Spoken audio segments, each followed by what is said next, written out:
So now we're going to delve a little bit into the world of academic research.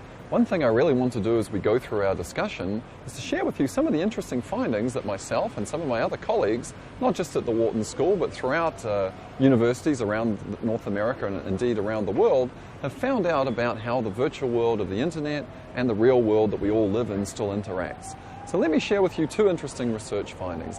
The first is to do with content. So remember I said earlier, when you live in a bigger town, content becomes more important because there's more things for you to do. Furthermore, as the town gets larger, more and more websites and apps start to spring up to deliver content that is purely local. So one of my colleagues at the University of Pennsylvania did a very, very interesting piece of research where he found in the United States, for every additional million residents that we have in a city, there are at least another 50 or 60 websites devoted just to things to do in that city. So in my own city, for example, that would be something like Philly to do. In a bigger town, more of those things are springing up because there's more information to be told and there's more things going on.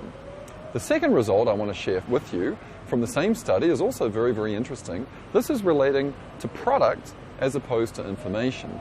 So again, the further you live from a physical store, the more likely you are to buy from a virtual store. Now that makes good sense, doesn't it? If you live right next door to a drugstore, perhaps you can just step in there and buy your diapers. By drugstore, I mean a pharmacy if you're living in different parts of the world. I'm just using American nomenclature, even though I'm not yet an American citizen myself. I thought I should clarify that. So the further you live from a real store, the more likely you are to shop in a virtual store, and for every mile of distance that increases, the probability that you go onto a website and buy those same products increases also. So those are two very interesting findings from academic research. Now, just to summarize, I'd like to show you or share with you just a couple of different things that show the real benefits and real advantages of what the virtual world offers you. So number one, the virtual world offers you potentially lower prices and lower search costs. Fantastic. You can find out where all the great deals are, and you can do it all from the convenience of your own home or from your tablet or your mobile phone. Secondly, if you wanted to transact with somebody in some other part of the country or even other part of the world, you can do that more efficiently. Think of a business like eBay as essentially allowing markets to be matched, whereas previously that would not be possible.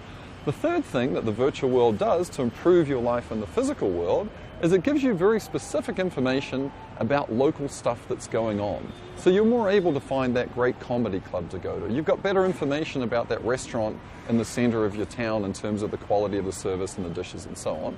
And then the fourth point, is also you have much greater or improved consumer convenience. You can do the shopping 24/7, everything is transacted seamlessly via an app or via a website. So those are the four things that the virtual world is really doing for you to improve your experience in the physical world.